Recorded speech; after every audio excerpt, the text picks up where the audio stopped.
This is Miss Osier's kindergarten classroom.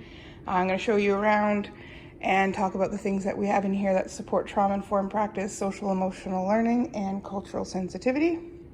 All these black pages for now are blank because this is where we're going to put our directed drawing work. It hasn't happened yet. This is our visual schedule. It's right near the doorway. When the students come in, it's the first thing that they can see. We've got everything that's happening during the day.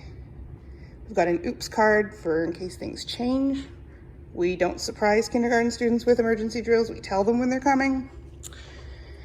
At the end of the day, while the kids are lined up to go home, we change any aspect of the schedule that needs to be changed. For the most part, I don't make changes to the schedule. As much as I can, it will stay exactly the same. We always have books available. Some of our toys here. We include multicultural toys. We've got Children Around the World puzzle and the When I Grow Up alphabet puzzle, which has different cultures represented. Our baby dolls, we specifically asked, could we get a variety of baby dolls? And our administrator thankfully said, of course you can.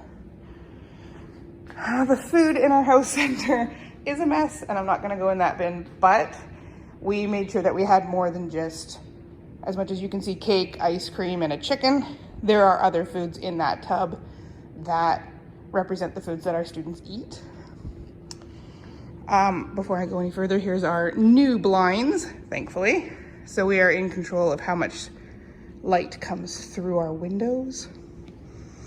We play a lot in here, and that's how we build our friendship skills and learn more about ourselves. The children were using these today, so it doesn't look the way it's supposed to, but there are a lot of art materials in here that support the kids in expressing themselves, and they can take any of those materials that they want at any time, including taking some to the hallway if they need a calmer, quieter space. This is our calm corner. I only have currently 2 plants. We're gonna work on building more to our indoor garden. Outside we do have a beautiful tree and technically 2 large garden boxes that we can see through our windows. So in the spring when our daffodils bloom, we have that to look at, but we also play outside, so we get to be involved in the nature that's out there. I have probably 3 pairs of noise canceling headphones. This is Lizzie, our weighted lizard. Any stuffies that you need to talk to are right here. You can read with them or tell them your story.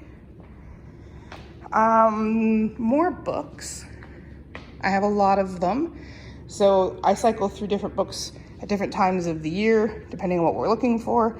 And I'm trying my best to get as many representations of the kids who are in my room.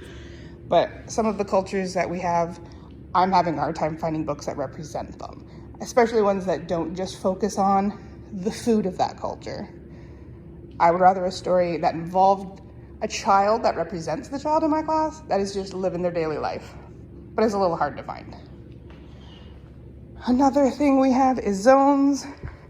We haven't learned about zones yet, so I teach them before I put the posters up.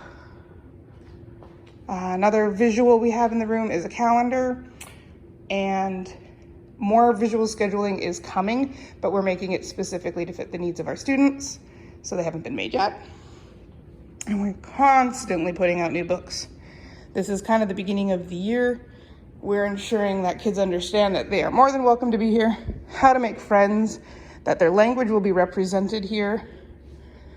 More feelings books, and more representation of what students in our classroom look like.